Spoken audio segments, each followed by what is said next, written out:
हाँ हाँ। हाँ सर, मेरा ना सवाल था सर, कॉन्सेप्ट के ऊपर था sir. Moments of random variable था। हम्म। तो सर जो पहला मोमेंट्स होता है, तो वो होता है अपना एवरेज होता है, उसको मीन बोलते हैं।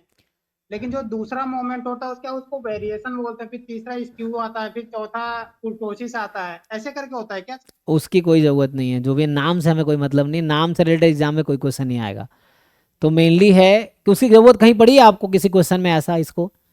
नहीं सर, थोड़ा सा ना जानने, जैसे उसका जो शेप बनता है ना, जो उसका कर्व आता है, जैसे कि जो मोमेंट आता है अपना, मतलब क्या बोलते हैं, एवरेज आता है। हम्म। फिर जैसे स्क्यूनेस आता है, तो वो अपना टिल्डेंट मतलब वो बता देता है कहाँ पर सबसे ज्यादा टाटा पॉइंट्स हैं। हम्म। तो बस वही जानना था आगे से। तो क्योंकि सर इसमें बहुत सारे फार्मूले हैं ना सर, अलग अलग किसमें? टेस्ट में, तो उनको याद करना थोड़ी सी मुश्किल हो कोई रहा फॉर्मूला है। याद करने की जरूरत नहीं है, तुम गलत चक्कर में पड़े हो। जैम में डेटा एनालिसिस या डेटा इंटरप्रेशन पे कोई क्वेश्चन नहीं आता। जैम का नाम है मैथमेटिकल स्टैटिस्टिक्स, तो you should know everything mathematically. आपको इंटरप्रिटेशन मीनिंग पता है नहीं पता उससे कोई मतलब नहीं है, आपको चीज़ें मैथमेटिकली पता होनी चाहिए। तो यहाँ आपका मैथमेटिकल एबिलिटी चेक किया जा रहा थ्रू आउट स्टैटिस्टिक, कि स्टैटिस्टिक्स को मैथमेटिकली आप कितना समझते हैं, वो अभी इंपॉर्टेंट है। ये जो डेटा एनालिसिस या जो आप इंटरप्रिटेशन के चक्कर में पड़े हो, इसमें जैम में कोई ज़रूरत नहीं है उसकी। एक भी क्वेश्चन जैम में ऐसा नहीं होगा जहाँ इंटरप्रिटेशन आपको डेटा एनालिसिस ये सब क्वेश्चन होगा। तो ये जो आप चक्कर में पड़े हो स्क्यूनेस कर्टोसिस ये सब, इसकी कोई जरूरत है। आप डिस्क्रिप्टिव स्टैटिस्टिक्स पढ़ रहे हो। Descriptive statistics is not part of jam syllabus.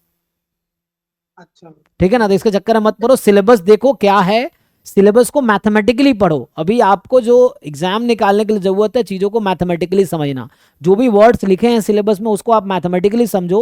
बाद में जब हाँ। आप एमएससी करोगे, जब आप जॉब करोगे, तो वहां पे चीज़ें आपको समझ आए कैसे यूज हो रहा है, कैसे एनालिसिस में काम आता है, वो आप एमएससी में भी थोड़ा बताएंगे सा आपको।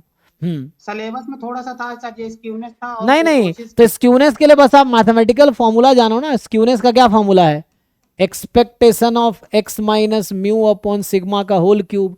इतना ही काफी है जैम के क्वेश्चन करने के लिए। कर्टोसिस का फॉर्मूला है expectation x minus mu by sigma की पावर 4। इतना काफी है जैम के क्वेश्चन करने के लिए। आज तक स्क्यूनेस कर्टोसिस पे जैम में एक भी क्वेश्चन नहीं आया। 2005 से लेकर 24 तक के एग्जाम में एक भी क्वेश्चन नहीं आया इस टॉपिक पे। स्क्यूनेस कर्टोसिस पे एक भी क्वेश्चन नहीं आया है।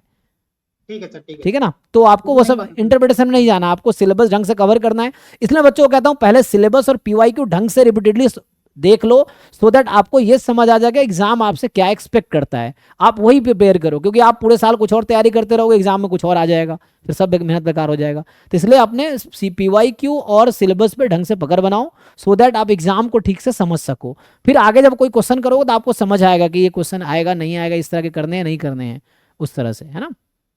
क्योंकि जो पेपर बना रहे हैं, जिन प्रोफेसर को पेपर बनाने का काम मिलता है, वो भी पहले पीवाईक्यू देखते हैं कि क्या क्या पहले लोगों ने पूछे हैं, उसके बेस पे ही। क्योंकि वो भी तो प्रोफेसर, उनका अलग काम, उनका काम ये थोड़ी है। वो तो जब उनको काम मिलता है तो वो देखते हैं पहले लोगों ने कैसे पेपर बनाए, फिर उसके अकॉर्डिंग वही बनाते हैं पेपर। ऐसा है, ओके इस सर, तरह थैंक यू। से। जी थैंक यू। सो सर मैंने दो क्वेश्चन भेजे हैं। जी जी।